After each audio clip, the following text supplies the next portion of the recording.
Hello, everyone, and welcome back to the channel for the third episode in our daily life series. Before we get started with today's conversation, please take a moment to like this video and subscribe to our channel. Your support helps us create more of these free English tools. And don't forget to hit the notification bell so you know exactly when we post the next part of the story. Lisa, in our last episode, we finally finished our morning tasks and reached midday. Are you starting to feel as hungry as I am? Hi, Ryan, and hello to all our students watching.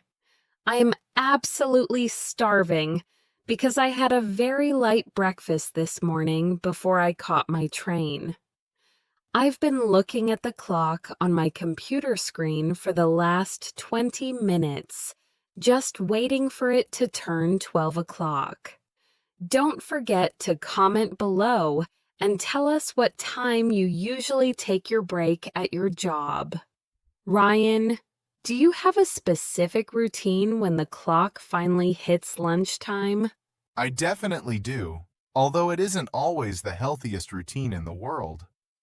Usually I am so busy with emails that I just keep working while I eat a quick sandwich at my desk, which people often call a desk lunch. I know it's better to get up and move around, but sometimes I feel like I have too much to do to leave the office. However, by the time 1 o'clock p.m. comes around, I usually feel very stiff and my eyes are tired from staring at the monitor.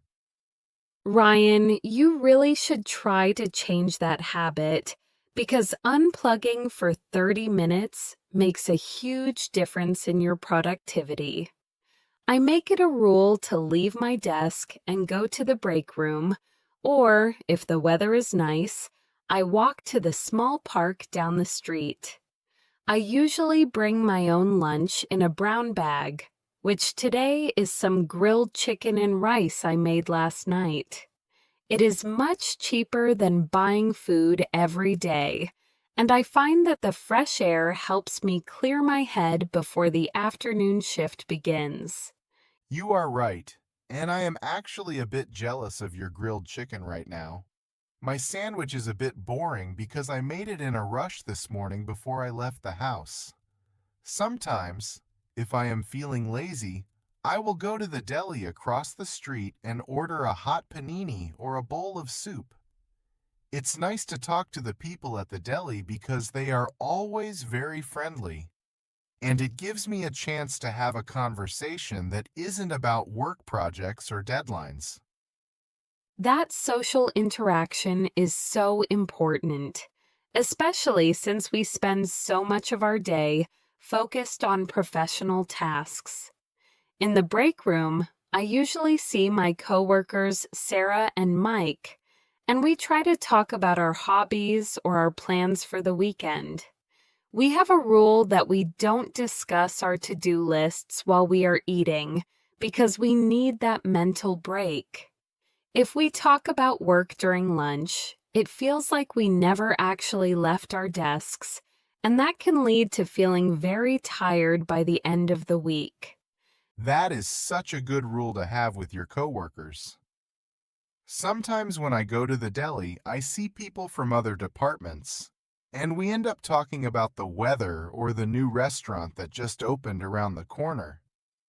It reminds me that there is a whole world outside of my computer screen and my spreadsheets. Do you ever go out for a team lunch where the boss pays for everyone? Or do you always stick to your brown bag routine? We actually do a team lunch once a month on the last Friday, and it is something everyone looks forward to. Our manager takes us to the Italian place nearby, and we get to sit at a big round table and share large pizzas and salads.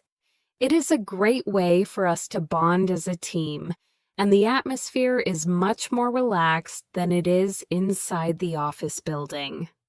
Even though I love my homemade chicken and rice, it is a nice treat to have a fancy meal that I didn't have to cook myself.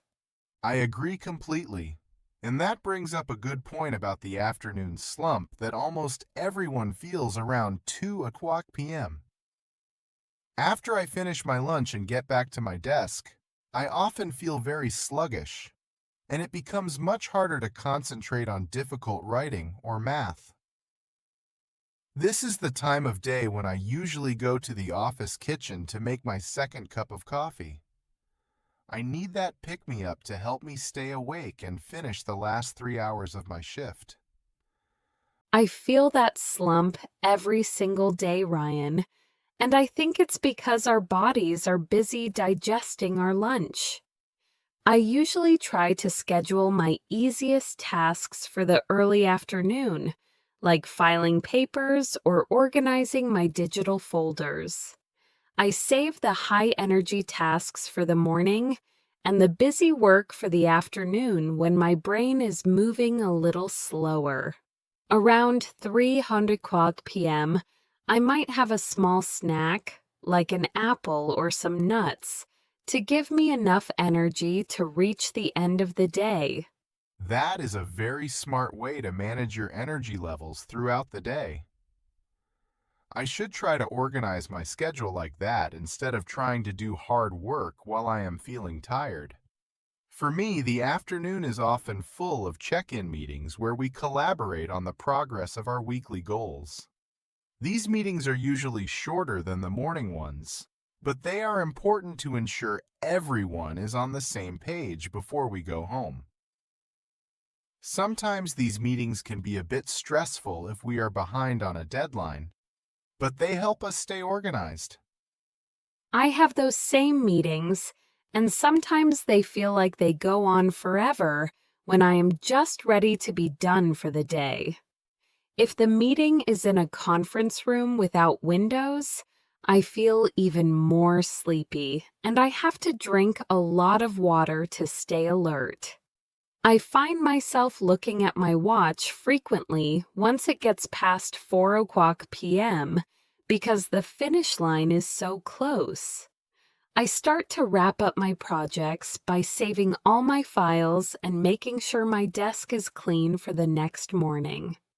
It is a great feeling to check off the last item on my list and know that I have been productive and successful.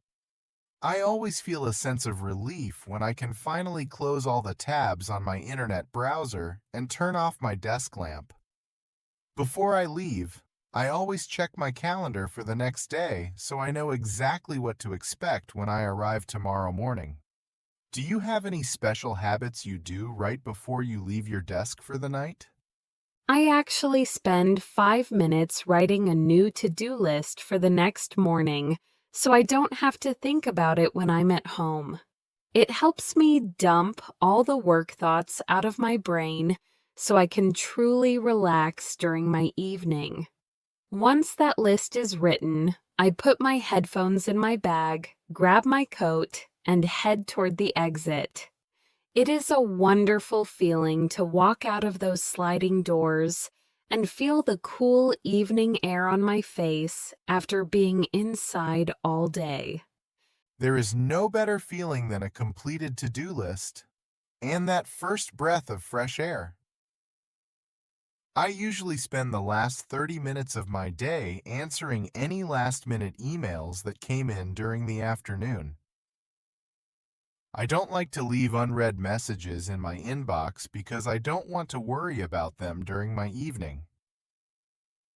Once the clock finally hits 5 p.m., I clock out and prepare myself for the journey back home. That sounds like a very solid plan, Ryan. I do the same thing because I want to leave my work stress at the office door. I think our listeners should try to practice explaining their own afternoon routines using the words we used today. In our next episode, we should definitely talk about the commute home and how we unwind after a long day of being busy. I'm sure our listeners have a lot of different ways they relax after they finish their shifts. That is a perfect topic for next time, Lisa. I hope everyone enjoyed hearing about our lunch routines and how we handle the afternoon stretch. It is important to remember that taking a break is just as important as working hard if you want to be successful. Remember to practice the vocabulary we discuss at the end of this video, and try to use these words in your own life tomorrow. We will see you in the next video. Have a wonderful and productive afternoon. Goodbye, everyone. Keep practicing your English every single day because consistency is the key to learning a new language. We will see you very soon for the trip home, so make sure you stay tuned for the next part of our journey.